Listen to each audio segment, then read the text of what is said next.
What up? Welcome to On the Bench. I am your host for this episode, Brendan Sinone. I'm joined by Zach Blostein, Chris Nee. Sorry, I was distracted. I realized I did not put my phone on Do Not Disturb. There it is, professional podcaster. Welcome, guys. It is Miami Hate Week.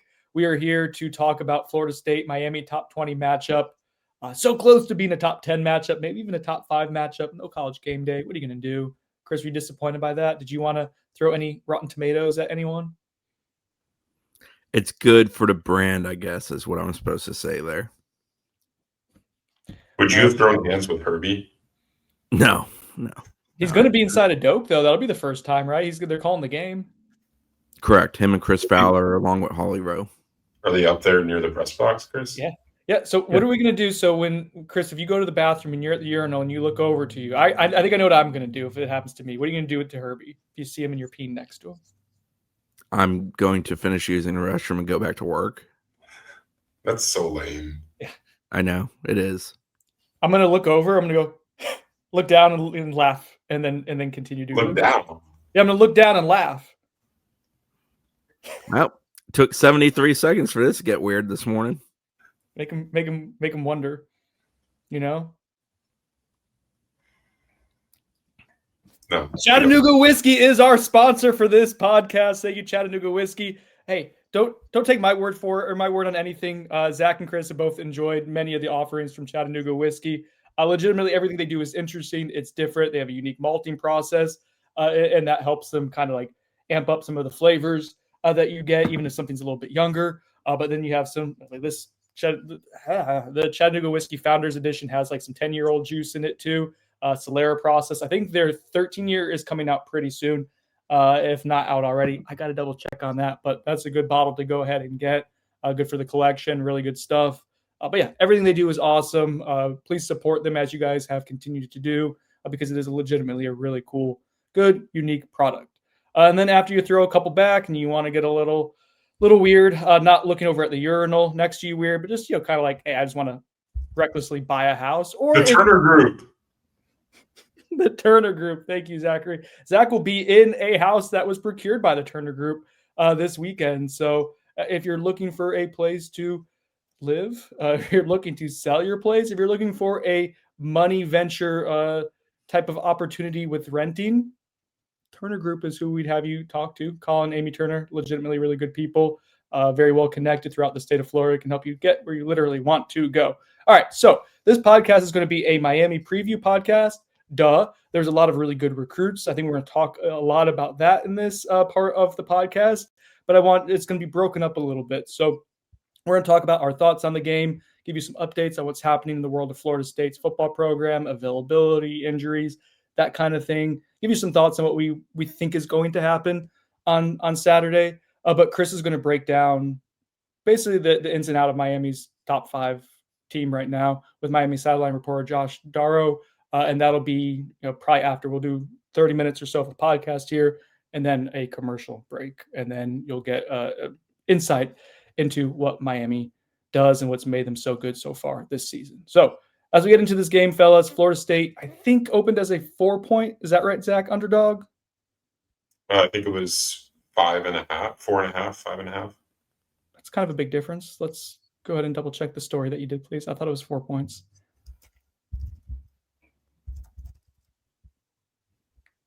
Really good podcasting. I mean, you wrote the story and you can't remember it. Yeah, I'm sorry. It was 5 points. 5-point underdog. Well, you were kind of right. You just split the difference. So 5 points. It opened up initially on Saturday night. Hard Rock app as 4 points. May have gone in on some of that. Something I would do, but just saying. So 5 points. Where is it now, Zach? Can you check on that, please, as well? Oh my God. Well, you just be aware of stuff. Why don't you know? I mean, you could do this too. I don't know why you're asking me to do I'm hosting the podcast. What are you doing? Where's Brett? Where's Brett to do this? I can't pull it up. This is so dumb. I'm just letting Zach fall at this point. Anyways, Florida State is an underdog. I'll keep moving. I thought Zach would be able to pull it. 4.5. There we go. Thank you. All right, what do we make of that? What do we think of 3 points being basically added on there with FSU having the home. So basically, you're saying they think Miami's a touchdown better than Florida State. Touchdown didn't change. I think it means they watched the Virginia game. All right, let me ask you guys this, and maybe this is copium, just more time to think. What if Virginia's offense is legitimately like we thought it was above average off? What if it's a very good one? What if it's like 2 tiers above what we think? Virginia's offense is very good. We knew that before the game, and we definitely know that after the game watching them play FSU. But FSU also did a fantastic job of blowing their own foot off repeatedly in that game. The fact that FSU had a chance to basically steal that game in the end is a credit to the fact that this team will at least battle and fight to the end and play really hard. But like they showed warts, they had bad moments. The physicality wasn't good. Obviously, committed multiple turnovers. Yeah, FSU gave Virginia great chances to win that game, and Virginia took that game. Miami's a really sound football team. I think that's what that speaks to. I actually saw something. Where was it today? Yes, those Twitter account CFB Numbers does a really good job. They do a weekly newsletter. Virginia only had a 39.9% post-game win probability. That's because Florida State played really well for large portions of the game, except for like 3 bad defensive drives. Like the bad was really bad. And then the catastrophic was catastrophic with some of the turnovers and where they happened to, because they led directly to points. But we walk away from that game thinking Florida State is a talented team still. Flawed one, but talented. And we look at this Miami team with its first 4 games of the season, very balanced, has a ton of talent in the trenches. That's something that Mike Norvell has not sugarcoated and saying that's the strength of their team. That's how Mario has built it. And when I see the way that they're playing guys, especially on offense, like I think this is what Mario Cristobal has envisioned. I think this is what is this, year 4 for him? This is what his recruiting class is and the different routes they've taken to build this roster. We can roll our eyes at the narratives that have been put out there in the high school recruiting. There's a lot of transfers sprinkled throughout, which is smart. This is what he wants it to look like. The power run game, ferocious on the defensive line, play action passing, all that kind of good stuff. Zach's gone now. So like, as we look at this game, this matchup for them, Chris, I guess what gives you the most concern for Florida State, given the sample sets that we've gotten from both teams so far, what we know about each one? Miami's ability to play ahead of the chains and keep their quarterback clean while not turning it over. They're really efficient. Yeah.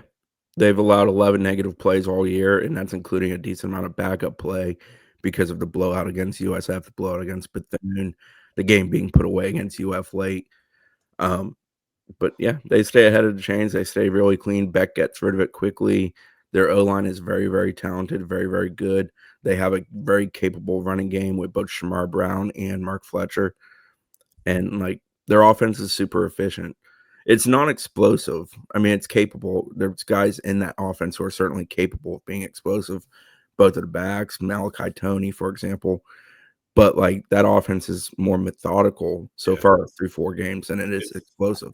It's very focused on efficiency. Like they want to watch Kev Little's video this morning, which I would highly recommend on the X's and Knowles channel. He does a breakdown of the Miami team. And offensively, they're very much, the identity is, we want to be successful on every play. So at the very least, 2 to 3 yards, and they run a ton of duo in the running game, which allows they have Mark Fletcher, who's obviously a really big running back, and they try to kind of impose their will in that facet of the game, and like Chris said, they're not completing a ton of explosives downfield. They're not really having explosive runs, but their efficiency metrics are pretty solid.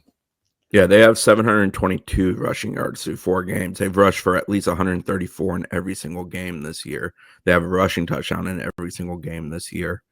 They're willing to be patient with the rushing attack too. They've rushed 38 times, 30 times, 38 times, 46 times in the 4 games. And they haven't had to really be explosive. Like I feel like that's not really tested a ton. They don't face 3rd and long very often. Nor have they really faced deficits. No. So that's one thing as we look at the matchup. Like if you can force them into 3rd and longs, the issue is like they're actually pretty efficient up until 3rd and 7. Then there's a drop off when you get to 3rd and 8. So I don't know how realistic it is that you're only going to be keeping them from averaging 2 yards at a total of their first 2 plays of the series. But if you can get them in the 3rd and really long, they fall pretty far below the national average. That's where they start kind of looking human on offense a little bit. But that's where part of this game I think is going to be interesting is, can you make them uncomfortable? Are you capable of it? Which brings me to like the Florida State side of this, guys. Like, if this was coming right after the Alabama game, I think we'd all be very confident that you can make them uncomfortable with how you play with the forcing unit in the trenches and the linebackers. But after the Virginia game, I'm kind of spooked about that. I don't know how else to say it. Like, I'm nervous about what their defense can be, because I think we've seen two really different sides of the spectrum. Yeah, I don't think that we'll see two really poor performances from a defense in consecutive games. I think they'll play inspired football. They'll play fast and physical. I do too, Chris, but that's not the same as them being able to create havoc. Right. And that's a concern. I mean, one, Miami's O-line is very good. Like, just first point out of the gate, that O-line is extremely capable of doing their job at a high level.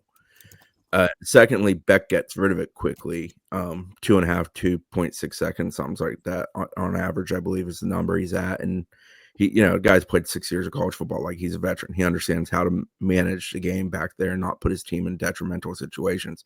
But the only thing Beck does wrong is once in a while he'll be a bit of a gambler with how he throws it down the field.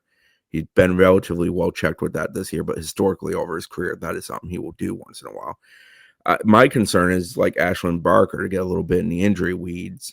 Barker's been a pretty key piece for FSU, and a lot of stuff they've done, some of the success they've had, for example, at Virginia with pressuring, was with Barker, and he got banged up in that game, and it's to be determined if he'll be available in this one. But I think that's a guy where there's a significant drop off from him to the next guy.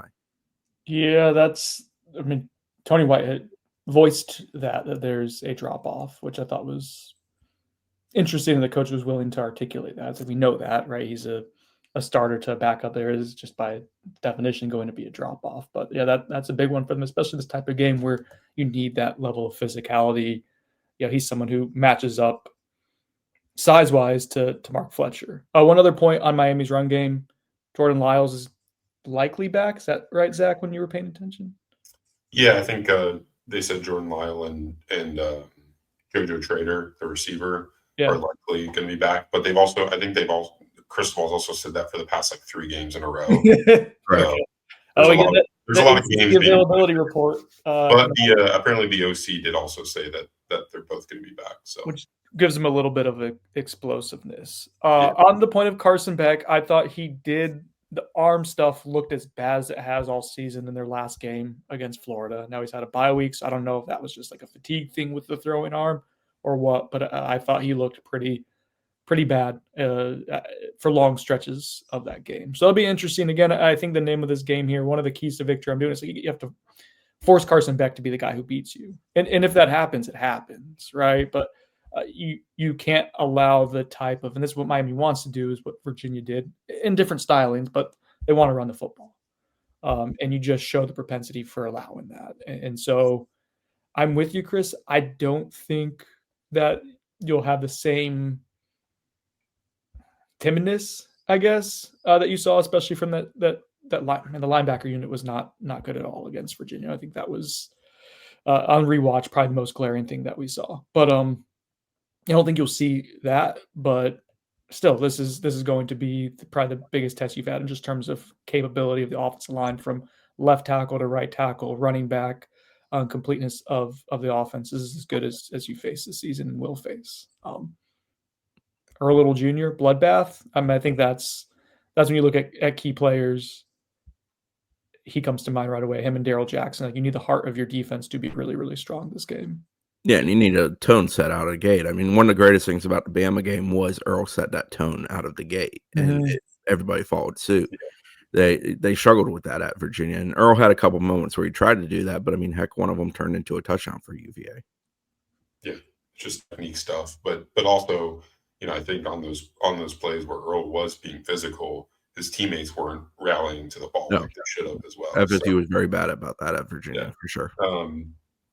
Yeah, I mean, I did notice that when watching the Miami UF game we were talking about with Carson Beck, and it felt like in that second half of the game, I don't know if it was more Miami realizing like, hey, we can lean on Florida's defense, which was very depleted along the D line especially, or, I think maybe some of the fact there could have been Carson Beck's arm didn't really seem like they wanted to push the ball downfield much at all in the second half.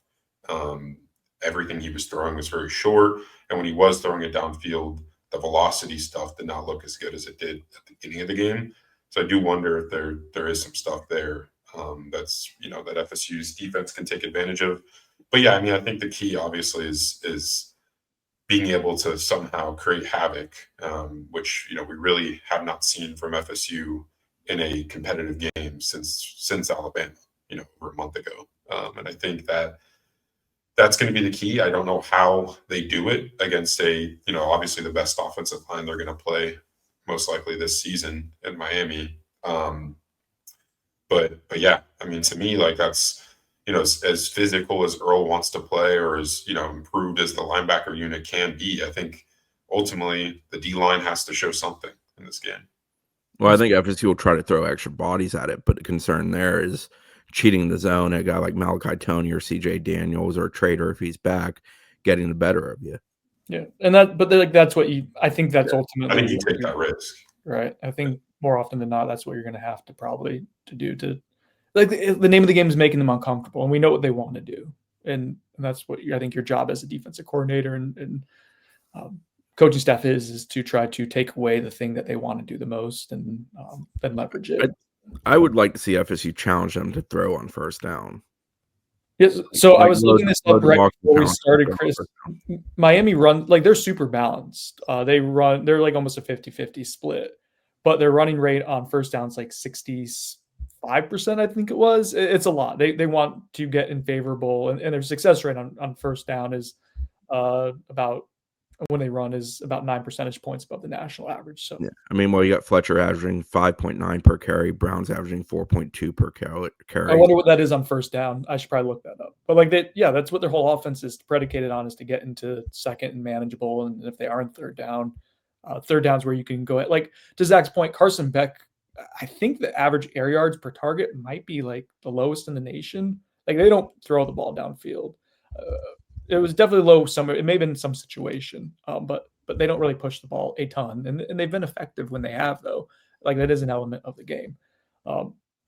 Real quick on a personnel note, as we talk about Florida State trying to create havoc, I think two things that are noteworthy. I think one more than the other, but one is we expect Kevin Wynn to play. I don't know how much, to what extent, but he's been practicing this week, we've been told, and he's probably going to.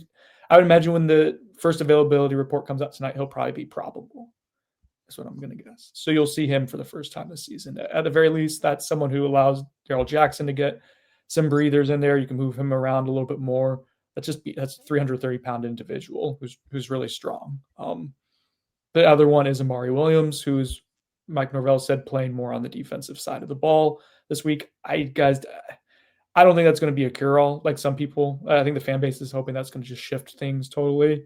But it is athleticism off the edge, which is desperately needed right now. Yeah.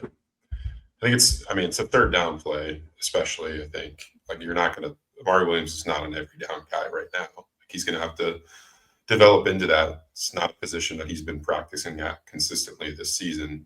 He's been on the offensive side of the ball, obviously, at tight end.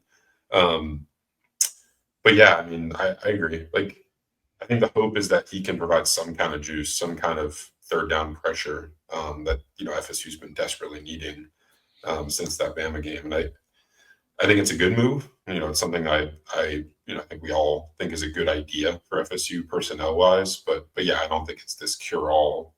He's going to get to the quarterback a number of times during the game. Buy or Sonone. Brought to you by Turner Group. Oh wait, sponsored by Turner Group. Sorry, Colin. It's really struggling here this morning. FSU plays James Williams more as a third down pass rusher this game. I was known that. All soft to known it. I think they'll play him less than they did against Virginia, but also, like, who are you putting in that role? Deontay McCray, Mandrell this year, and then you can move Daniel Lyons a little bit more around with Kevin Wynn, and then you allow James to be fresh and do what he does. I think Kevin Wynn does actually have a pretty big piece if he's able to play, like 15, 20 snaps. That would be huge. If he gives you quality 15. Yeah, I was thinking like I was thinking we'd probably see 8 to 10 would be just. I could see that. I just don't know. But yeah, if you get Get more air off the field a little bit. Yeah, I mean, I think that would be big. What do you think, Chris? You think they're just? I just think they're going to stick with the guy that they went to the dance with, even though he's not playing very well and has been a negative for them in recent outings. It's just like they benched. They changed his role very quickly against Alabama, which is probably comparable from an offensive line standpoint to what Miami is. And you just saw, like, I don't think he was as bad as a lot of people were making out against Virginia, but there was bad moments, and he got too deep too often, type of thing. Created lanes where he kept no contain.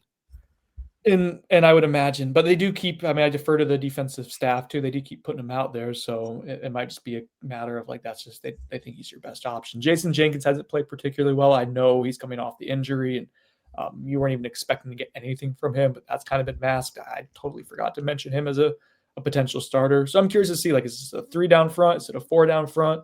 How does the rotation change with a couple of pieces, younger pieces being infused into the defensive line? But like, I think you're going to need someone like James. Like, if you're going to win this game, you're going to need someone on passing downs to create havoc. And like James Williams does come to mind because that is in his game. We've seen it before. I wonder if you'd be better off taking him off the field on early downs and saying, just go do what you do really well. This is what we need you, and we'll try other games to showcase and you to get better at this aspect. You're going to need something impactful from that guy this game. This is why you brought him in for games like this. So I also don't think there's a guy that's comparable to what he is viewed as bringing to the field as a skill set that fills that role. Elaborate on that, please. I just don't think there's essentially a backup who is a comparable type to him. Maybe Diggs was viewed that way, but he's almost certainly going to be unavailable again. Also, I think I'm well on record with what I think of his ability. I don't think there's another guy. If you're going away from him, you're going away from what he does to do something different. And you're allowed to do that.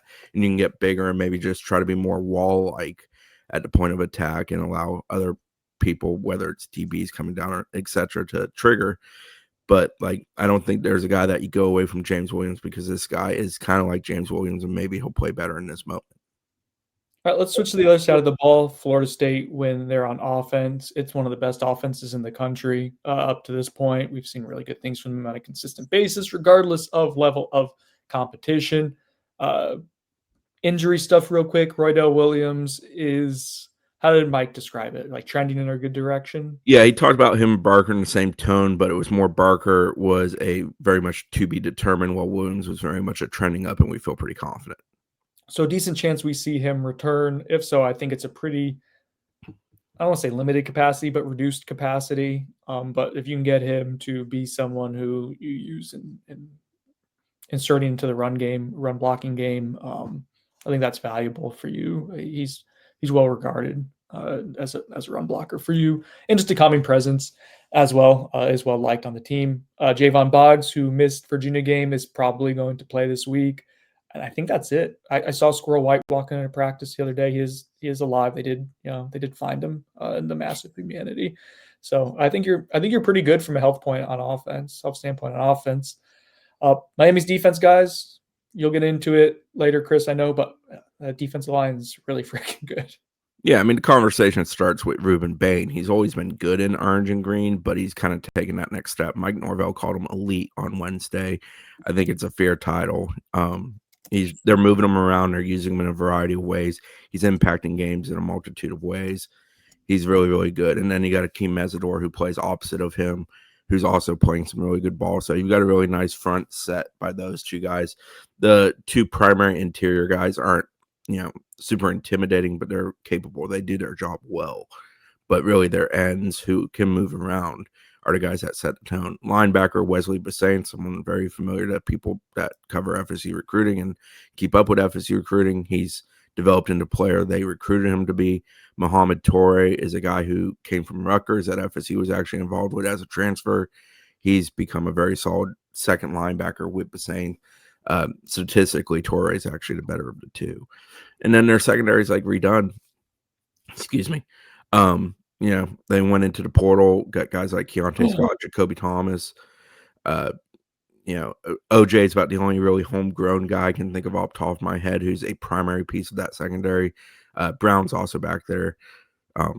I don't want to say the wrong first name of Brown. We had a Brown. It's Damari Brown at right? Yeah, Devontae was here, Damari there.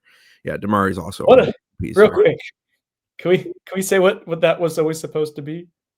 Oh, the idea of maybe future package deal. Yeah, that's a toughie. Yeah, I've been disappointed enough in my life.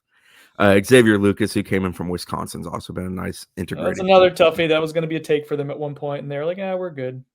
I think the biggest thing about their defense is like year-over-year view, beyond Bain taking the next step and being an awesome football player, which he is that they play a much more organized together version of defense than they were a year ago. They don't feel like a group that's going to have a lot of breakdowns and give you opportunities to really hit big plays on them, which I felt like last year that existed with Miami's defense.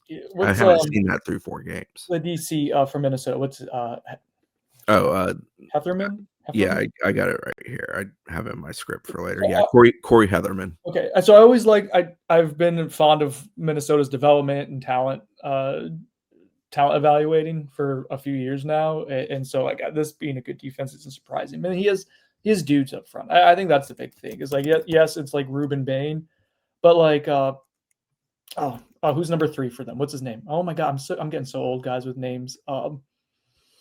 Mesidor. You're talking about Mesidor, right?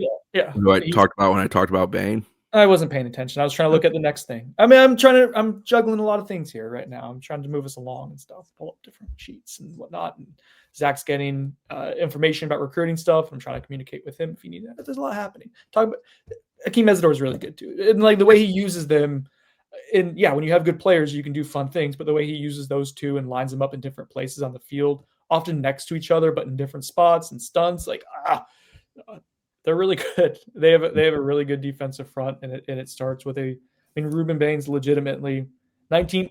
He has 19 quarterback pressures this year, and he's number 1 in PFF's run defense grade. I intend to sit down and watch him wreak havoc, kind of like I did with their offense, not allowing negatives. I'm going to try to look at plays where Bain, basically the best of him, is on display and do something with that. But time is the enemy of want sometimes. That defense is allowing 244.5 yards per game right now this season.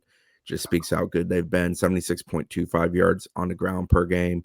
Both of those numbers are best in the ACC. 168.25 yards through the air is second fewest in the ACC. So they've been really good. They also get off the field really well. Third down defensively, 24% is what they're allowing conversion rate wise. So here's the thing. Florida sucked at that and helped drag that number down in that direction. But hey, Miami played a role too. Yeah, and that's kind of what I'm super interested to see what happens on Saturday night. Miami's defense is playing really well. You can't take that away from them. They're also have gotten, and they've played on paper a really nice schedule. It does feel like they've been in really good spots though for every single one of these games. They get Carr from Notre Dame's turning out to be a really good quarterback, but you get him his first start ever on the road. Yeah, it's similar to FSU with Simpson and Alabama. Yeah, and now you look at him and that's fine, right? That's part of it. And then USF, which I thought actually was able to do some cool things in moving the ball and making them uncomfortable. They just didn't have the dudes, and I think they ran out of gas after Boise State and Florida games. And so you get USF on kind of running on empty. And then you get Florida and DJ Lagway just physically getting worse every week. Yeah, the week after he threw 5 interceptions at LSU. And you watch him, he looks – I will say they did have – Florida's one good drive they had came when DJ Lagway was inserted into the run game a little bit. Interesting, because I think Florida State has a quarterback, if I'm not mistaken, who is pretty good at running the football. But I am curious to see, I think Miami's defense is good. I think on record, I think the defensive line's elite. I think it's as good of a defensive line in the country right now. Don't say that.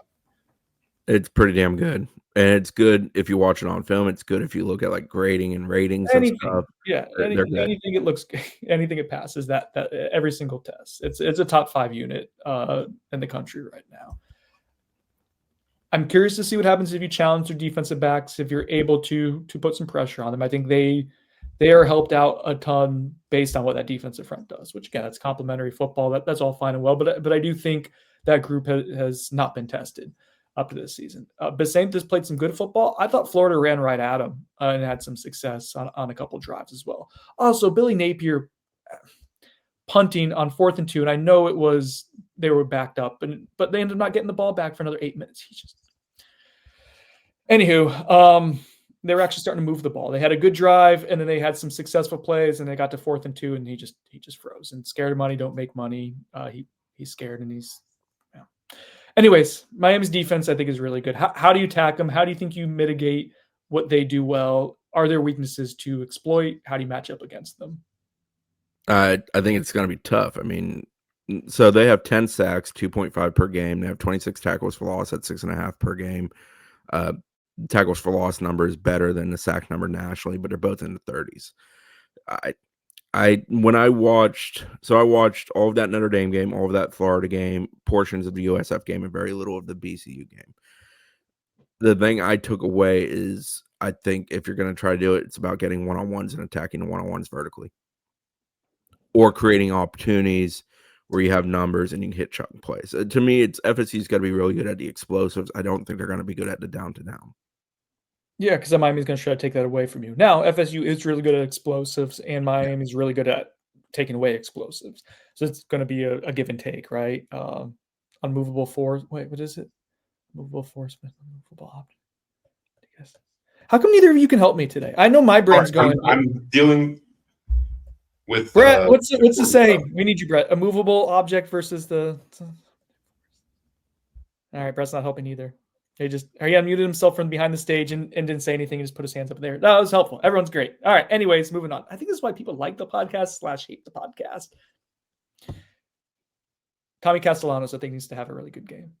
Yeah. I know it's a duh kind of thing, but I don't think you're going to be able to, Chris's point, you're not the standard rundown stuff. I think you'll have some success at times. I don't think you'll be able to do it consistently. You need him infused into the run game and to be effective with the read. Yeah, stuff. He needs to make the right reads in the. I think there was probably 3 or 4 plays against Virginia that were costly there that he just. Yeah, he admitted to that. He said that. Oh, he did? Yeah. I got a Buyer Sinone for you guys, brought to you by the Turner Group. The Turner Group. Buyer Sinone, if FSU wins the toss, you don't defer. Sinone. Hard Sinone just because Zach said soft Sinone earlier and I have to even it out to a medium. So you kick away and give it to Miami first? Whatever. Yeah. Let the crowd freak them out that first drive. I'm of the opinion you try to get the ball and you try to score. I think putting Miami at a deficit is something you should do because they just and you're on the road. I also think there's a degree, and this is something that irritated the living bejesus out of me a week ago, is sometimes you need to dictate terms. And I think scoreboard dictation by trying to score and trying to get up early, trying to get up by more than a touchdown early would impact Miami in the sense of it doesn't allow them to play the game. Mario likes to sit on the ball. They're going to hold the ball if they can 30 to 35 minutes in a game every single time out. I think they're averaging in the 33-minute mark right now. That is something they do. I think you try to kind of flip that script and force Miami out to do things a little bit differently than Miami likes to do it. And I think you do that by trying to do it out of the gate. Miami. All right. So one thing I just want to laugh at real quick. Miami's schedule this year. This is their first time. It's October 4th. It's their first time playing an away game. They don't leave Florida till November, correct? November 1st at SMU. So they have 8 home games, 4 road games this season. Doesn't it feel like every year they get something really favorable with schedule? Maybe it's just me being petty. But I feel like this happens quite a bit where they just have really easy schedule. Yeah, I mean, they've also played Notre Dame, Florida, and FSU in the first 5 games. I don't know. Yes, I agree. Most of the time they have a pretty easy schedule. Yeah, that's a good point, Zach. I'll shut up. That's fair. I mean, yeah, broken DJ Lagway, first game for a start. It's just been good spots. But hey, what are you gonna do? Take advantage of it. I just really dislike Miami. All right, guys, score predictions. Let's go. What do we got here? How are we feeling? Chris, I'll start with you. I'm going full homer. I'm going to go 31-28 FSU. Let's go! I don't think Miami is impossible to beat. I think you got to play a really good game and obviously a very clean game. And even if you do that, I think it's going to be a hell of a battle and not an easy one to win. If I was betting money, I don't think I'd be betting on FSU. But I'm not betting money, so I'm going with FSU here. What about let's bring Brett in because he tried to blame us all picking Virginia or Florida State as the reason why Florida State. Oh, I thought FSU was going to kick Virginia's ass. Come on in, Brett. We need you to balance things out. What do you got? Brett's bets. Let's go. I actually was going to pick FSU too. Oh my God! What's the score? It's a home game. It's just like the Alabama game. I actually was going to be really close to Chris, like 30-27. Brett Nevitt. Shocking that you two are on the same page. All righty. Thanks, Brett. Get out of here. Go. Get out of here. Go. Zach. What is this? I'm going Miami 34, FSU 27. Is that what I have? I have Miami 27, FSU 24. I have a lower scoring affair. So projected thing I saw was 28-21 for Miami. Do you remember from where? It's one of the advanced stat preview. It's one that does a great blue sheet on Twitter. They do like half a dozen to 10 games every week. Oh, the Parker Fleming. Yeah, I believe it's Parker stuff. Yeah, it's always good. I always enjoy it. But win probability for FSU on that was 37.7%. All right. I think it's going to be interesting. I think it's going to be a fun game. I think Doak can be a really cool atmosphere. I think it'll be competitive and it'll be fun. And it'll be a game that'll be decided in the fourth quarter. And like, hey, remember where we were a year ago. Like, this is fun football. I will say, like, I definitely did not think FSU had a real shot to win the Bama game. So, hopefully I'm surprised. I just think that looking at both these teams and like the strengths and weaknesses, it feels like Florida State kind of has some like the matchups don't favor FSU in most cases. So that's why I think I'm favoring Miami. But I think this is the type of game where FSU does need to get more bounces its way. I don't know why I can't say that. They need to win the turnover margin. Like, you need to somehow force Carson Beck to make bad decisions, get some, timely fumbles. I think this is the type of game that FSU needs that to happen for me to consider them having a chance to win and pull it off. Yeah, Miami has just 3 turnovers on the year. All 3 are Carson Beck interceptions. What happens when an unstoppable force meets an immovable object? Thank you, Brett. We got it now. I do think this. Last thing, and we'll talk about recruiting. I think the most likely thing is a Miami narrow win. I think a Miami touchdown win is more likely. I think if there's a blowout, I think it would be Florida State winning by 10 plus. And I think it would just be things snowball on Miami, and crowd gets involved, and the explosiveness Florida State has. I don't think that's the most likely scenario, but I think a Florida State blowout is more likely and because of styles too, more likely than a Miami blowout. We shall see. All right, guys, recruiting. Let's talk about this. Is a huge weekend. This is probably the last really, really big weekend that Florida State has for recruiting. Some interesting strategy initially, Zach, if you want to talk about that. This was supposed to be a lot of official visits, but have kind of tempered that a little bit. I'll let you talk about it for the strategy. Why it kind of makes sense when you take a step back and think about it. Yeah, all FSU really did was push their official visits that they plan to host surrounding the Miami game a week back to the Pittsburgh game. They've gotten all those, guys that they wanted to have for OVs that weekend on the schedule for next weekend for Pitt. So that's kind of the reason why, is because, they want to prioritize the, 100 or however many unofficial visitors that are going to be on campus over the weekend. One official visitor requires a ton of, time investment by the staff. It's a huge game, rivalry game. And, I think from a whole weekend perspective, you don't want your staff to be tied up as much with dealing with official visitors. So they'll deal with the unofficial visitors on Saturday. And some of those guys will obviously stay into Sunday as well, with it being a night game. And yeah, I mean, it's a loaded list. We just kind of got word on who FSU is expecting and added some major flip targets that, some guys that were kind of on our radar for potential visits this weekend, and then some others who kind of came out of the blue, to be honest. So I think we start on offense. A real quick update from Daddy's Boys chat. Ivy says, below dropped the flip prospects visiting this weekend, and my anxiety went up a couple notches.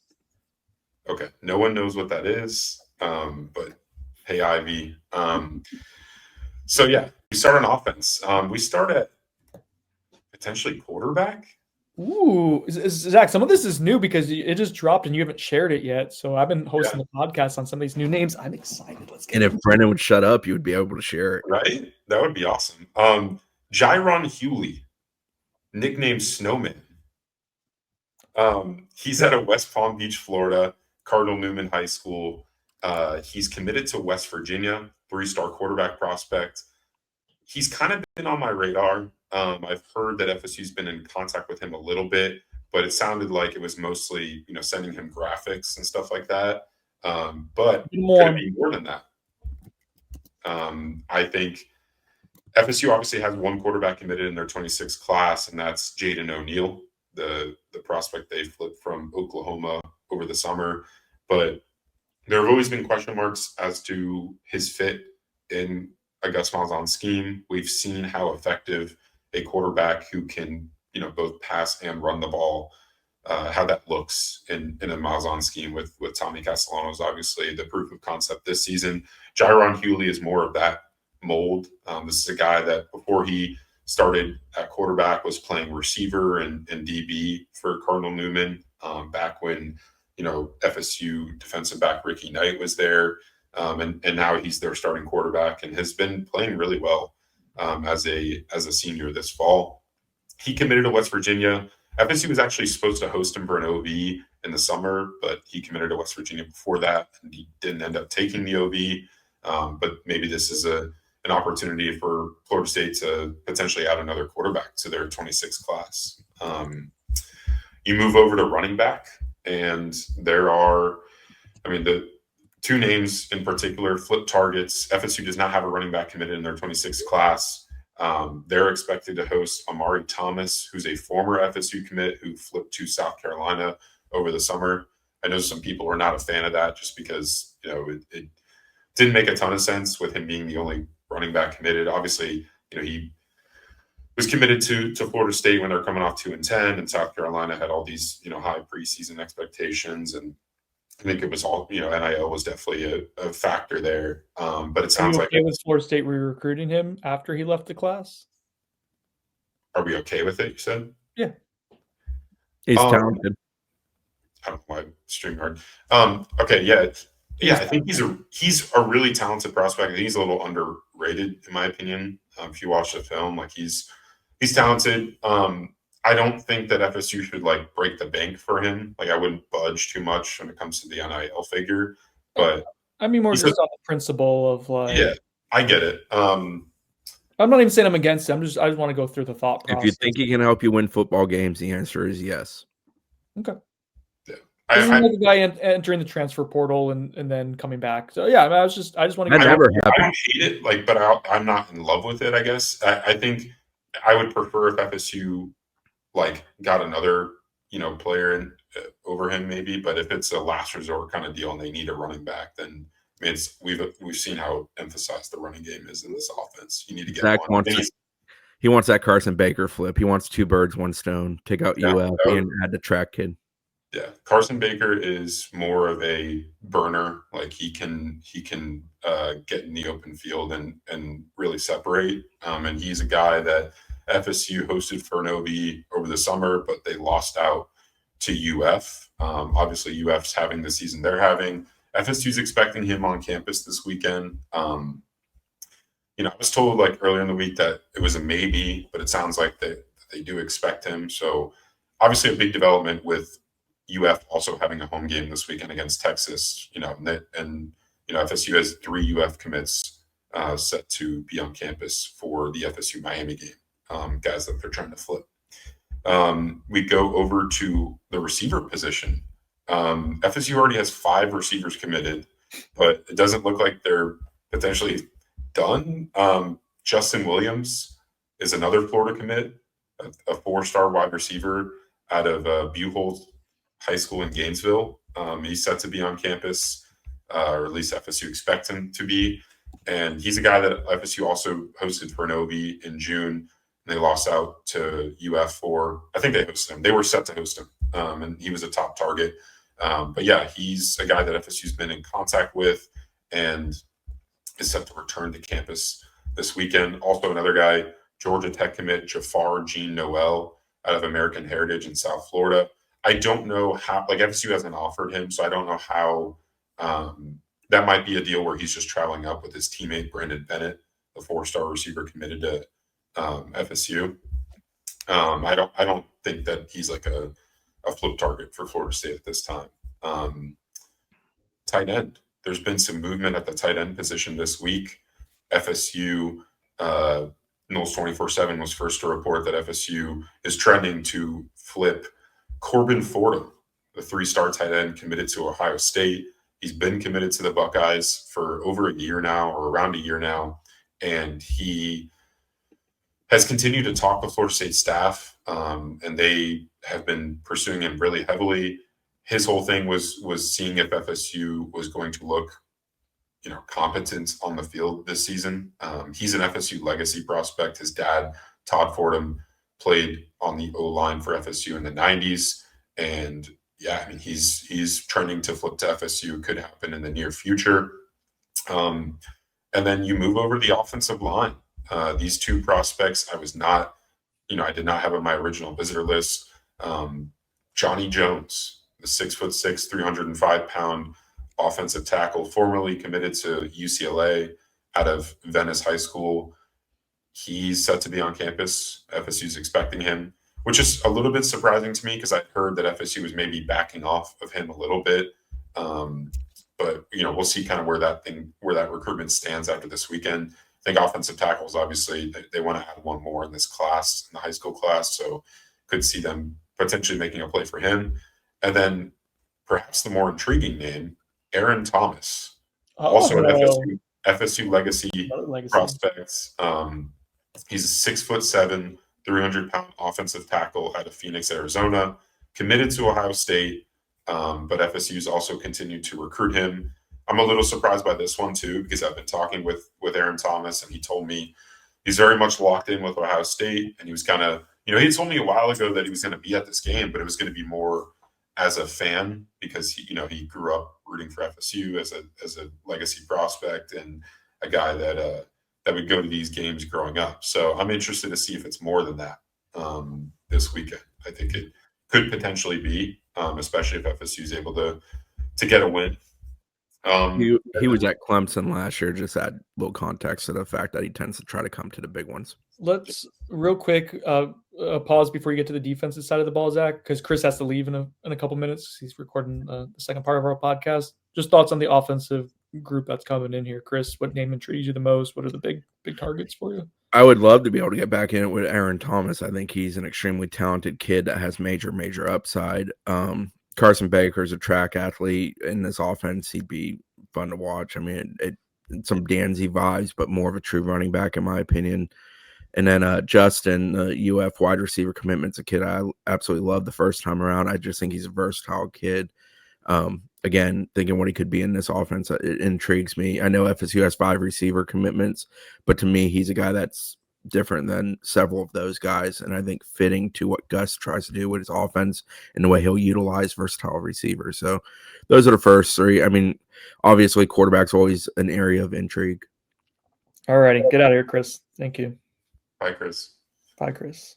Bye, boys. All right, so moving over to the defense, we got a few flip targets on the D-line. Cam Wilson out of Miami Southridge. He's committed to Syracuse.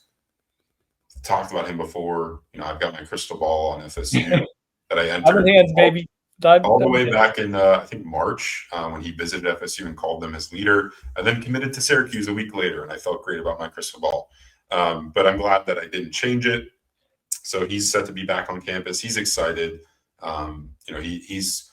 He has a good relationship with the FSU staff. I could see them winning out in the end if they continue to push for him. And then 2 other guys of note, Jarius Rogers out of Fleming Island. He's also a Syracuse commit. I don't right now see FSU pursuing him super heavily. I think they want to see kind of how his body's developed through his senior season.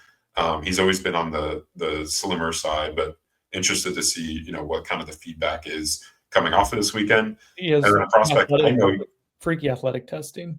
yeah, he's really like gifted and shows some good stuff on film, but I do think that there is some worry about how much he can grow and what kind of mass he can put on.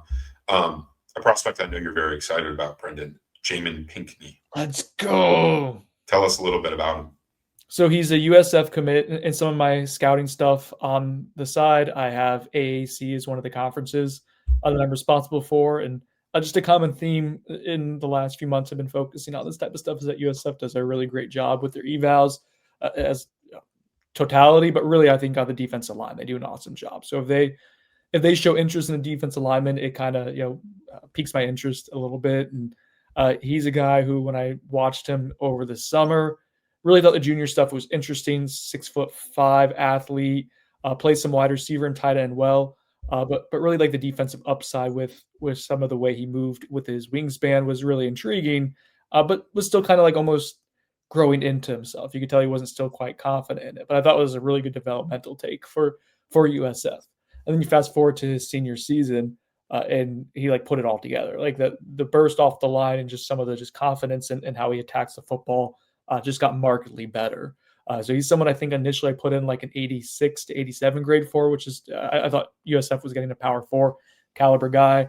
Now I get closer to high 80s, 89, 90 as someone who has like some legit NFL upside as well if he keeps growing. So a guy I think Florida State's interested in attacking and getting in and testing out the checking out the measurables there to see if that checks out, and if so, I would imagine that's someone they push the chips in on or get pretty close to it at least. Yeah, I think they're very high on his film, and if the measurables do check out, he's going to be a prospect to know. And as far as like an immediate push for a flip, so that'll be one to monitor if he does get the offer. And then moving over to defensive back, some surprising names on here, or one surprising name, I should say, because we had the other two listed on those 24/7 this week.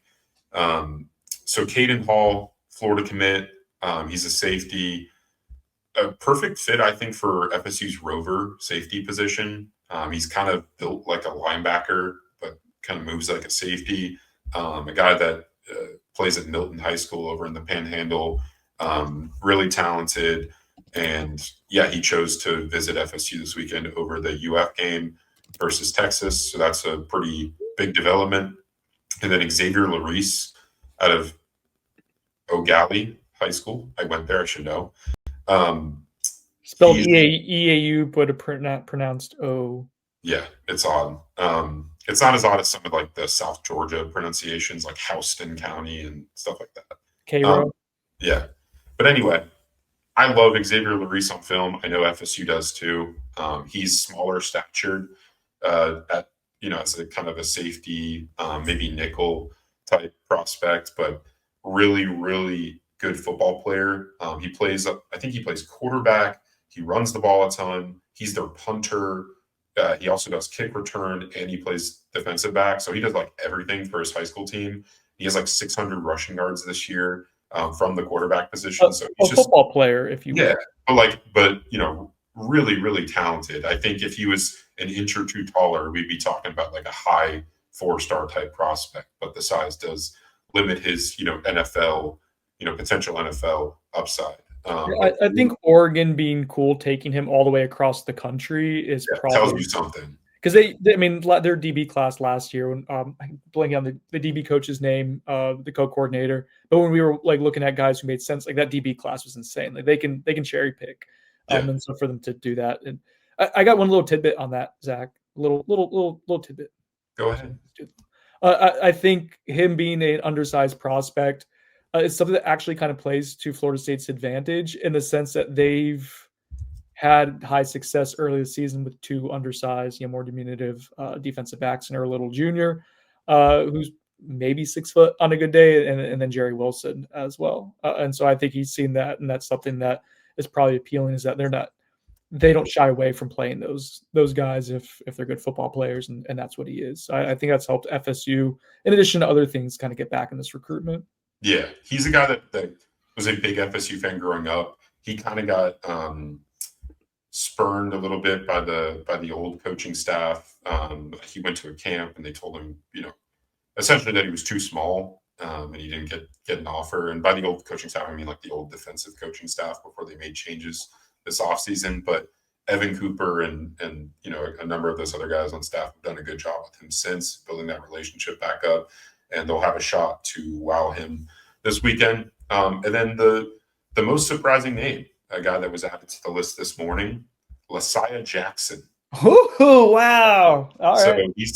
he's a lengthy cornerback prospect committed to Stanford.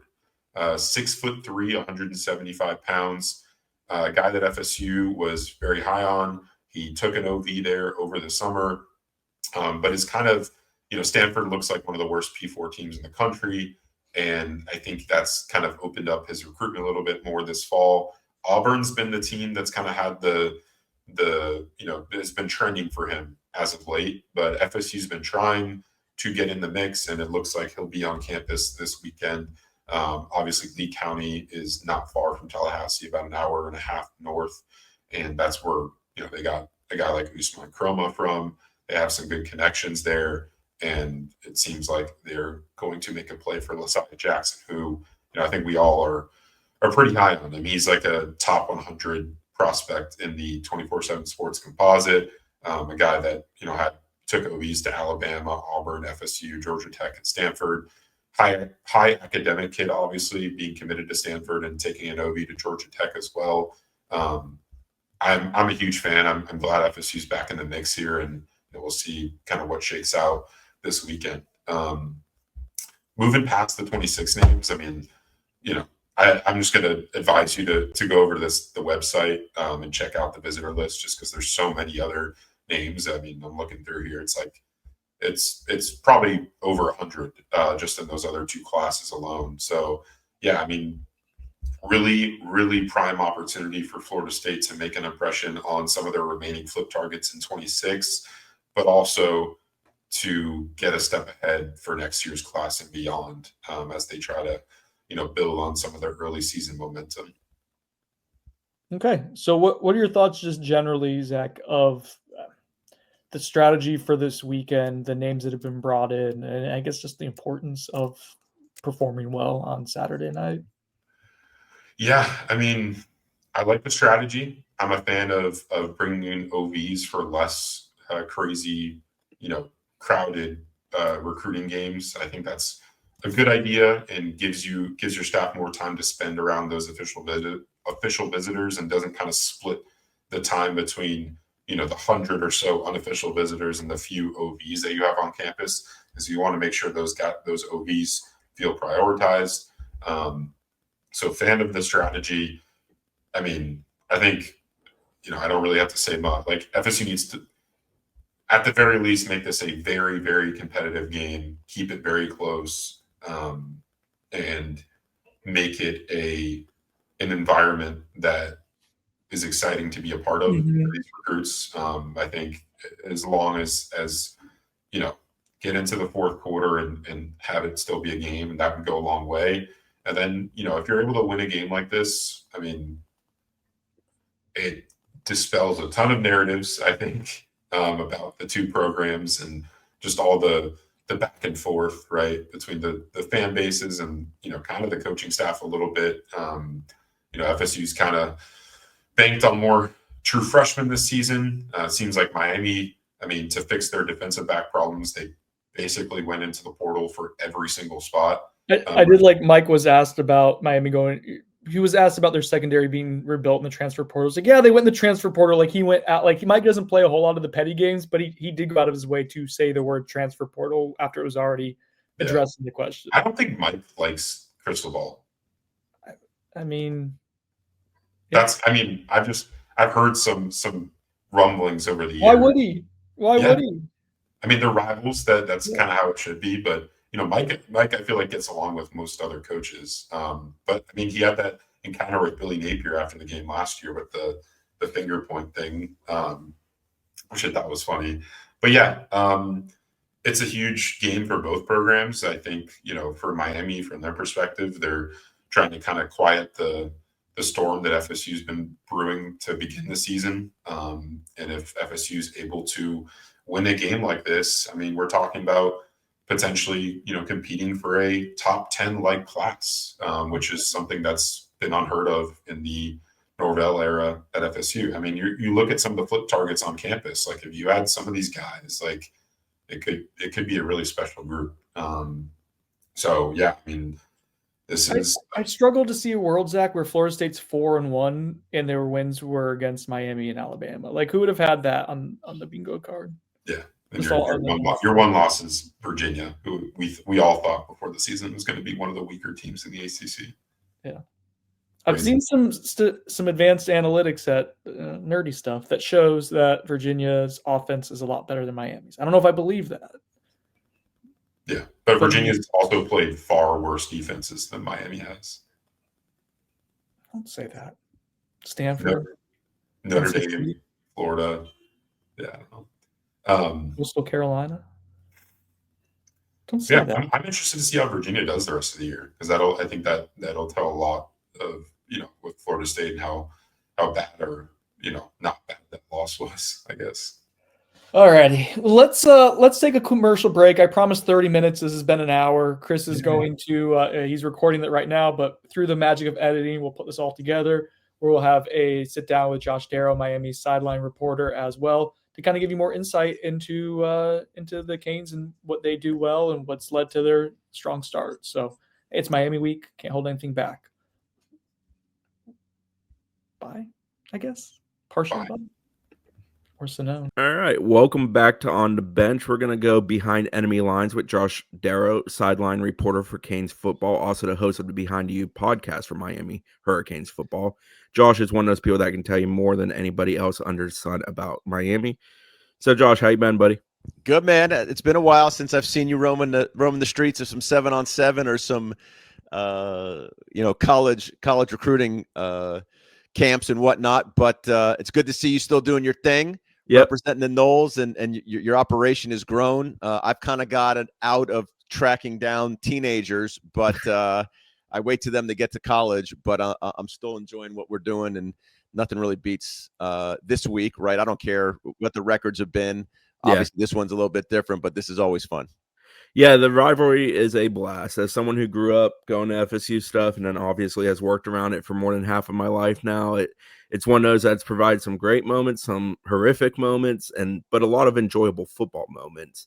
I think if I could step away from the rivalry and just enjoy it as a football game, I'd probably absolutely love watching it. I think I'm with you. I think I'm with you there as well. And I think the other thing too is, man, we've been able both, whether growing up in Miami, so I was a fan, and now I'm just, blessed to be in this position. The amount of not only great games, but man, the amount of amazing talent and players and personnel, like even from a Miami perspective, to look at on the other side of the football, right? Like it's always easy to go through UM and all the great players, Hall of Famers and guys that go to the NFL. But when you get to this matchup and then you reflect on who Miami went up against from a Florida State standpoint and all of those great players, and then to see them in the same field at the same time, playing for greatness and dominance in college football, elite levels. You go through those names. Sometimes you forget, I guess I shouldn't admit this, right? But you almost forget how much greatness we have been able to witness. Yeah, that's an excellent point. It's funny. There's a degree too when the opponent does it against your team, the specific player, there's a different level of respect for guys like Dan Morgan. I remember that with Dan Morgan, like watching him against FSU and being like, man, unbelievable. Like, guys like that. Obviously Sean Taylor, but everybody knew Sean Taylor. The one for me, and then we'll get into this. The one for me, Chris, is, and it probably because it was when the things swung the other way. For us in terms of not being as good, and you guys were dominating, and because I covered him in high school, was Dalvin Cook. Yeah, single-handedly he loved playing Miami, man. Single-handedly buried us like 3 years in a row, and also because I think nothing against him, but Joe Yearby, who was his running back teammate, like we got one, you guys got the other, and in that regard, no disrespect to Joe, you got the better one. Yeah, and I remember how that was the thing when they were coming out of high school. You're right. All right, well, let's dive in on the 2025 version of the Miami Hurricanes. 4-0, obviously been really good through 4 games, been tested too with playing the likes of Notre Dame and Florida and even USF, who has had a very good season for USF standards. why is Miami 4-0? Like, what's the first thing that comes to mind for you about why this team is where they're at currently? Line of scrimmage. On both sides? On both sides, right? Both sides, line of scrimmage. That Mario Cristobal finally had. I won't say finally, but like Mario Cristobal has created a team in his own eye. Like this is his team, his personality, his conviction, what he believes in. Also, I think to our conversation before that, the way I think football has been the last 10 to 15 years, like the elite teams, yes, they've been skilled and talented, but they've also been dominant in the trenches, right? And I think Mario has a team, Coach Cristobal has a team that right now is winning on both sides of the line of scrimmage. Offensively, obviously, it starts with those guys up front, but you got two running backs with Shamar and Mark who have done really good jobs. Carson Beck's veteran quarterback, been in college for half a dozen years now. Wide receiver group's really good with Malachi Toney, the kid coming in early and making an impact. What about that offense impresses you most? Is it the balance of the bunch or the ability to kind of own the ball, methodical, stay ahead of the chains? What is it that group does so efficiently or so well that has put Miami in this position? So I thought about that. You gave me a couple of questions to the test, right? And you asked for one word. I'm going to make it two. Efficient force, right? I think this is a different offense. I don't think it is a different offense from a year ago, right? I would say it's not as dynamic, right? It was just a lot of, Cam Ward made a lot of wow plays, and there was probably some more explosive, or there was more explosiveness even by the numbers. But I think this year's team has the ability to do what you said, and I was just looking at it today. This is almost mind-blowing. I don't care for what team. Miami's, I think in all three of the FBS wins, has owned the ball for somewhere between 34 and 36 minutes. And that's service level type stuff. You know what I mean? That's academy type stuff in terms of like, possessing the football to that level. And then I think it's been the ability to really own the line of scrimmage. I think to really wear on teams for 4 quarters, to really own the end of games. I think the third quarter's maybe been a little wobbly, but come out, punch hard, punch fast. Third quarter has been maybe been the weak spot, but then really kind of own and dominate and really kind of put to bed the opponent in the fourth quarter. The other thing too is Carson Beck, right? Is he lighting it up like Cam Ward? No, but he fits in Shannon Dawson. I think he probably fits. I won't say he fits more, but he fits the air raid concepts, right? He's not rattled. He's a veteran. He's seen more big games than anybody on Miami's team. Maybe more big games on either two of these teams, right? Just from where he's come from the SEC. He's done a good job of. I think the interesting thing, Chris, has been, he didn't play in spring ball. We added 2 receivers after the spring portal. So this thing has come together relatively quickly for having all of these moving parts. Is it exactly where it needs to be? No. Are there always things to get better on? Of course. But I think Miami's done a good job of really taking advantage of the personnel they have, playing to their strengths on both sides of the ball, right? Because Shannon Dawson made a great point this week. Passing game wasn't great against Florida. It didn't need to be. They didn't have to be. Florida wasn't going to score 26 points. Yeah, Miami leaned on them. So you play to that. Brian Kelly said the same thing after they beat them too, right? Like, we were here to win the game. Miami, if they didn't turn the ball over, if they didn't make a mistake, they were going to win the game. And once Florida kind of hit back and it was 13-7, then Miami said, wait a second. And then kind of just leaned on them, like you said, and put them away. So I think I kind of like what I came up with. I think efficient force is a good descriptive for how they've played. Relatively mistake-free. Beck's had 3 interceptions. I would say 1 wasn't his fault, 2 were. But really, those running backs also, especially Marty Brown. Like I've said, Marty Brown's like the MVP. You pick this guy out of the portal from North Dakota State. Jordan Lyle's been banged up. Should have him back.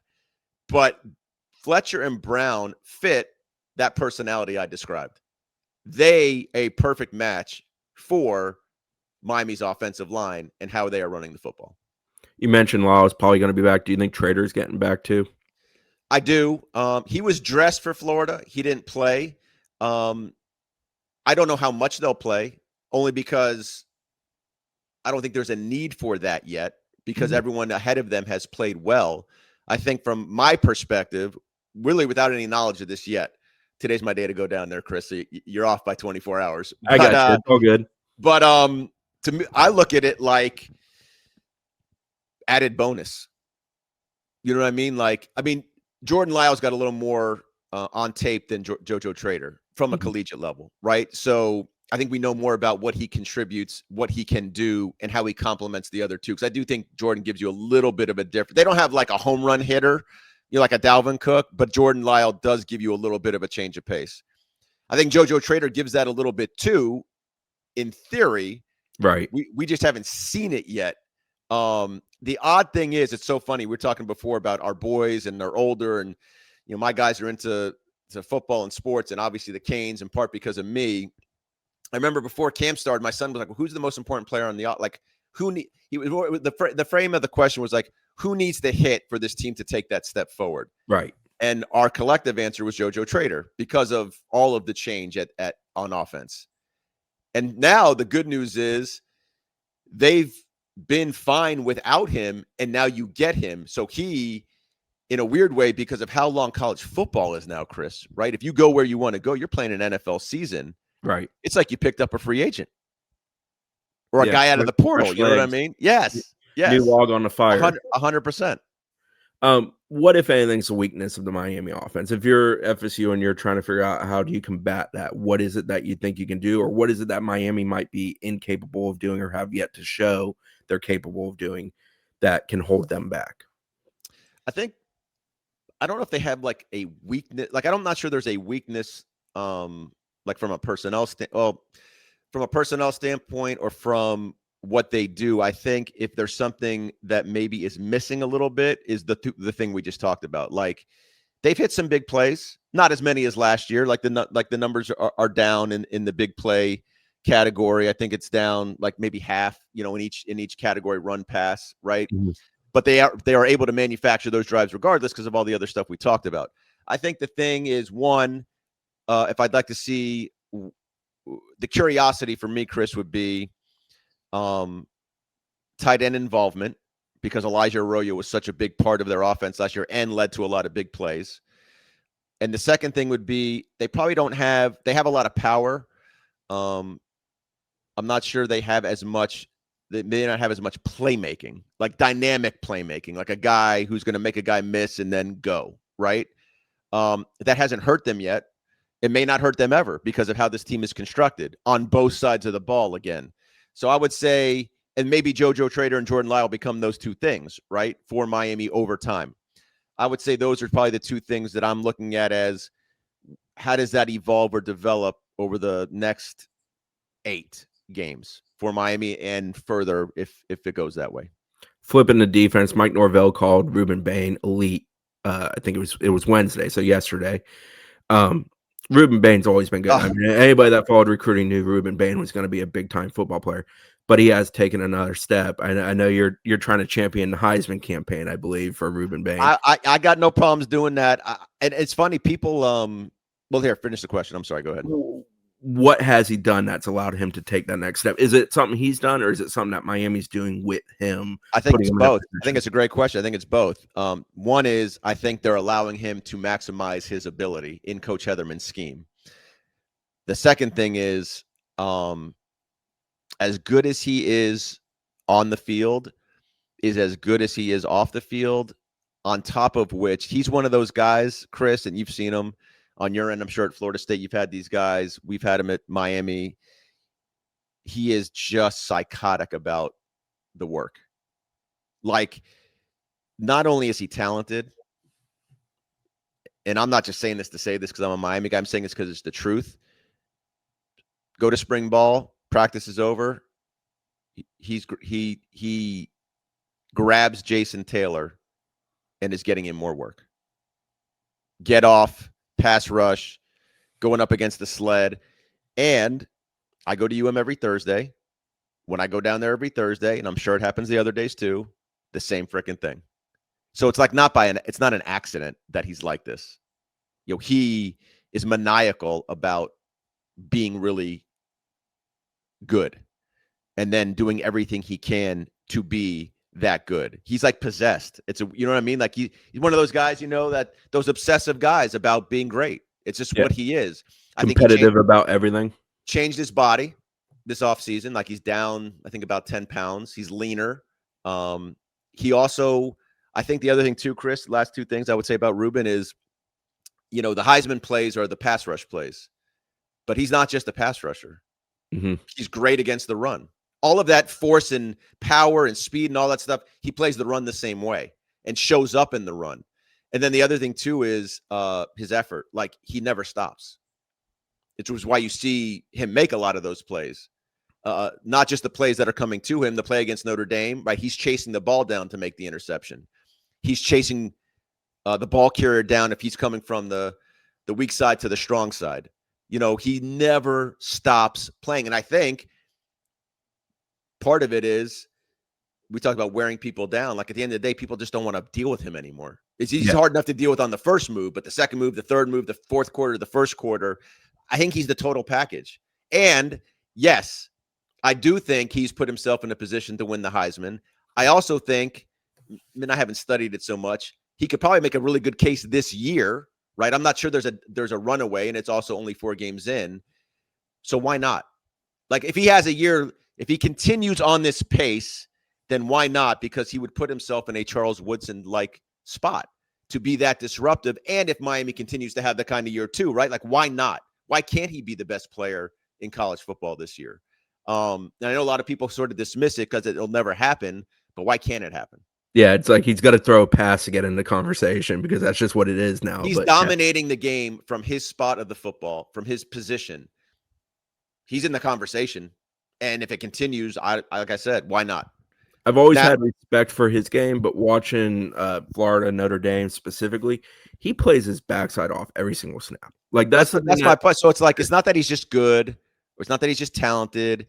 It's not that he's just, he's powerful. And it's to that, Zach, Chris, is that you watch him play, he never stops. Yeah. He never takes a play off. He's always like you'll see him on the bench, in the locker room after the Florida game. Because I have that access. And this is not giving away any secret. It's not a secret. It's just to your point. He's at his locker, just like you could tell, like he needed a minute. Like he gave, I say this respectfully, gave everything he had in that game. And you could tell by his body, he was exhausted. And, and then fine after but you know what I mean? But I say that respectfully, like as a major compliment, because he plays himself to that point to give everything he has to helping the Hurricanes. Guys who play to empty the tank are usually the best players. Right. So beyond him, defensively, Miami's obviously improved on that side of the ball. I think the best thing that stood out to me in their 4 games is that they don't give up big plays. They're consistent down to down, and obviously they're getting off the field on third down. They're fantastic at that, 24% on the year. What has Corey Heatherman's hire meant to that side of the ball? So I think a couple things. One, you said it, the big plays, right? That was not pretty last year for Miami. You get to camp, you start watching, and you just kind of stylistically how he plays, like he's going to do everything in his power, right, design-wise, to keep things in front. USF hit him for a big play. There was a breakdown against Notre Dame. Carr broke out of the pocket. They hit a touchdown. The tight end got loose. But, like, for the most part, no. And I think that's design. That's just how he draws it up. And I think the other thing, too, is putting his guys in the best position to maximize their talents, like Ruben Bain, right? Like you said, like, in fact, I was talking to Ruben. He's like, I'm not really playing too many games where I'm the one creating the space for someone else. I get to go make the plays, right? I think you see the effort of the collective unit, right? They really swarm and run to the football. They tackle better. They could not tackle on the back end. Jacoby Thomas, Poyer, the corners they brought in, I think tackle better. And then you asked about other guys. I mean, as much as we talk about Ruben Bain, Akeem Mesidor's not far behind. Right. Honestly, he's not far behind. He's probably closer than the conversation warrants in terms of how he's playing. So the two of them together are the two best in college football. The D-line unit, like you talked to, I had the PFF guys on the Behind the U podcast, and I think, and I might be slightly off here, so the D-line unit for Miami is like the best D-line unit in the country. And I think the D-line unit, if it's not the best, it's one of the best overall units, any unit. Yeah, any side of the regardless ball. of Like, position. and I think part of that too, Chris, is like, I think some credit has to be given to the tackles. That was probably one of the question marks going into camp. And they're not making the splash plays like Bain and Mesidor, but like Justin Scott, David Blay, and really Ahmad Moten, like all those guys, they just done their job. They've done what they're supposed to do, and they've probably done it better above expectation. I think they've also probably, look, CJ Carr was a little limited, and they haven't been challenged down the field as much in the passing game. But I do think back to the point about Shannon Dawson, right? I think Miami's played, you hear the complementary football. I think they really have this year played complementary football. Like the offense and the defense are playing really well off of each other. And Miami has done a good job of putting offenses in bad positions where they have had to throw, when they've had to throw the ball, like at the end of the game, that's when Mesidor and Bain go bonkers. And they've just played it like the games have drawn up the way Miami would want them and how it plays to Miami's strengths. So they get off the field, they don't give up big plays, and then at the end of the game, they're forcing teams to throw the ball, and then Bain and Mesidor go bonkers. They're excellent at dictating terms. And that's worked. Beyond that D line, who else on that? And you brought up the guys in the secondary. I know Miami really, that was a major focus in the offseason, flipping that major. Who else on that defense is sort of a guy you just should know? Like, I know Keontae Scott makes a good amount of plays for them. He's also targeted a lot, but that's sort of what his role in that defense is. Wesley Basant is someone that FSU fans are plenty familiar with because of the recruiting portion of it. Muhammad is a young man that FSU actually looked at coming out of Rutgers as a transfer. So there's some familiarity with people over there. Jacoby Thomas is another one. But who's kind of the guy that caught your eye away from that defensive line? So I think Mo Torre finally really showed in why they got him in the Florida game, like 10, 11 tackles, because he is, I don't know if he came to Florida State or not, but like he looks different. Mm-hmm.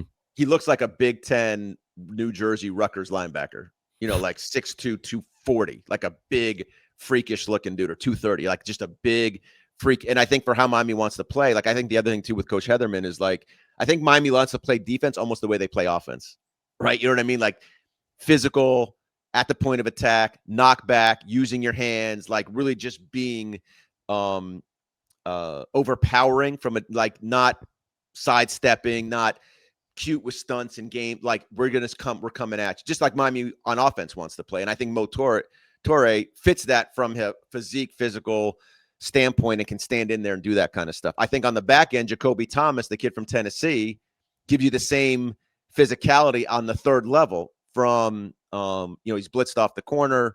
I mean, he's blitzed off the edge.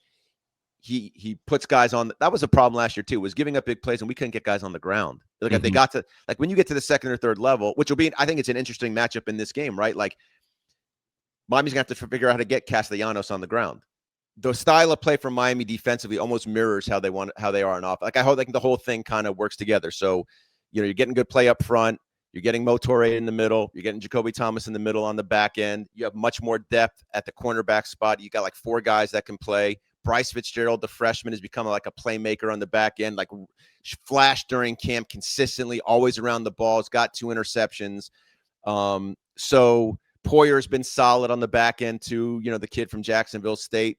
So I think they've done a really good job of really overhauling the defense, buying into a system, changing a system, playing to the level. And I think it's more so it's a combination of 2 things, Chris. It's not only what they're doing, it's how they're doing it, right? Yeah. It's all kind of worked. And who they've played. It's just, it's all fit so far through 4 games. So with that in mind, FSU, what that offense is with Gus Malzahn, what it is with TC at quarterback. What do you think FSU tries to do to play that Miami defense? If you're just playing it out in your head, what would FSU need to do other than probably be consistent down to down, which will be a task, to go after Miami? So look, I'm not a coach. But when I watch what Coach Malzahn's trying to do, it's almost just like here's how I describe it. Like every play almost has 2 plays. So you've got from a personnel standpoint for Miami or any DC, like you have to deploy certain guys to take away this look, and then you have to have other guys that. So you have you're almost like you're splitting the defense. We're going to pull 2 guys, and we're gonna run that jet motion, and 2 guys are 2 of your linemen or your tight end are going to go out with that guy. So now you've displaced 3 or 4 guys on this play. Now we're going to pull 2 offensive linemen, and we're going to run a counter or a lead or a power. So you really have to be disciplined in how you play what you see. You have to be, I think, very physical at the point of attack. And then back to what I was saying before, I think it's going to be really inherent on Miami to make a lot of one-on-one plays, because I think that's how Gus draws it up. That's how I see it. Mm-hmm. Stopping quarterback run, I think, is any design or not, right? Because they're going to try and get the ball on the edges with Castellanos. So Miami's going to have to do a really good job of that. They didn't do a great job against CJ Carr. They did a good job with Byron Brown, and Lagway he hurt him on 1 or 2 plays, but didn't really hurt. I mean, the numbers against Florida were.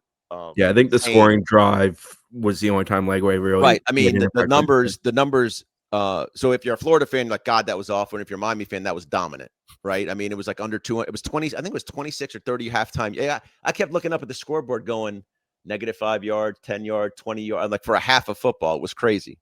And then, so the goal ultimately, I think, for Coach Malzahn is we're going to do all this stuff, and ultimately we just want to gouge you. We're going to hit you for something big, and the numbers certainly back that up statistically. And we talked earlier how Miami hasn't done that.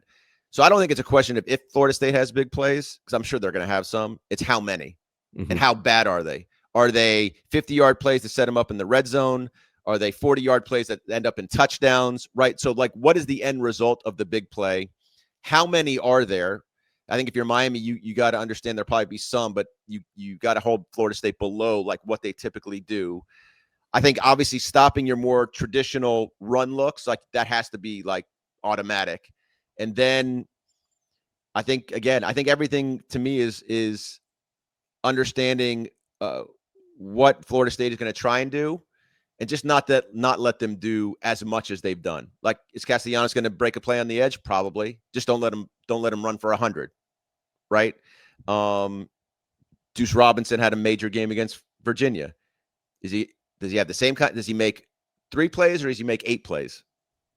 To me, that's how that game kind of works. And then I think for Miami, we played a lot of games under 30 points, right? Slower games, possession games, more longer drive games from an offensive standpoint, wearing teams down. Obviously, that works in Miami's favor. If the game starts going like this, we haven't been in that game yet. I'm not saying Miami can't, but probably that's where Florida State would want to live, right? Just turning this thing into a track meet. And Miami wants to stand in the corner and just body bag you guys, just body blow, uppercut, body blow, uppercut. And then by the 15th round, you fall. You guys want to make it, a 7-on-7 game. Yeah. Right. And Miami wants to make it a steel cage match. Yeah, inside run versus 7-on-7 sometimes. Something to that effect, right? Or little league, like my 5 when the boys were playing 5-on-5 flag, and you would spread the field out, and you just have all these running lanes and gaps, right? In theory, you know better than me, but just from watching what Gus Malzahn wants to do, there's just a lot of that in there. And then there's all the disguise and the window dressing, and you might get you might get a lot of the same plays, but you get it out of a ton of different looks. Yep. And as a defense, you're responsible for so many different things. And like I said before, the way I see it, within each play, it's almost like you have 2 plays. So you're defending 2 different things, and you have to assign your personnel accordingly, right? And I think when you don't, is when you get hurt. And it's like a triple option kind of game, sort of in that regard, right? With more explosive personnel and a lot of other, I think, options that are in Gus Malzahn's playbook. And to me, that's the interesting thing. I don't know how it's going to go, right? But to me, that's the interesting matchup, right? So I got efficient force. I've come up with 2 things now, Chris. Efficient force as a descriptor. And we've got a 7-on-7 game going up against, a UFC steel cage match. That's basically what it's coming down to. So how do you think it plays out on Saturday? The last question for you here. You don't have to give me a score if you don't want to give me a score. No, I won't give you a roll, score because I can't have that. I can't have that Right. blood on my hands. I don't know how it plays out, but so I'm probably going to sidestep this question a little bit from the standpoint of this. I don't know how it's going to play out. I mean, I never know how it's going to play out, right? That's the thing. That's why we do this. But I think what we just talked about is like at the end, if we were to talk after the game, I think we should have a pretty clear answer of, depending on who wins, right? How that game went. Yeah. Right now, Miami has played 4 games that have gone the way I've talked about. And I think they're very comfortable living in that environment. And in the fourth quarter against Notre Dame and Florida, they met the match. Against South Florida, they pretty much ran away from start to finish. Right. They've never trailed in a game. So is there adversity, right, in this game? That is something that, haven't really had to deal with. They've had to deal with some adversity in terms of like Notre Dame made it close, Florida made it close, but they've never trailed. They've never dealt with that kind of obviously it's the first road game too, right? Yeah. So we're coming off a bye week. This is just me, Josh Darrow, talking like how I've kind of lived the last 2 weeks. Like in hindsight, I kind of wish we kept going. Mm-hmm. We were on a good run. I kind of wish that flow and momentum would have kept going for Miami. But maybe it's good to kind of just step back, recharge, rest, and put yourself in a position to be healthy for a game where Florida State's coming off a loss. I think both teams I think we got 2 very diverse identities. And I think both teams are going to really want to play to their personality. And whichever team does a better job of doing that has a great chance to win. That is perfectly said. Thank you, Josh. I appreciate your time, man. I appreciate you guys. Sorry for the technical snafu. That's just you said it's behind enemy lines, so I was being the enemy. It's Put more work on your plate.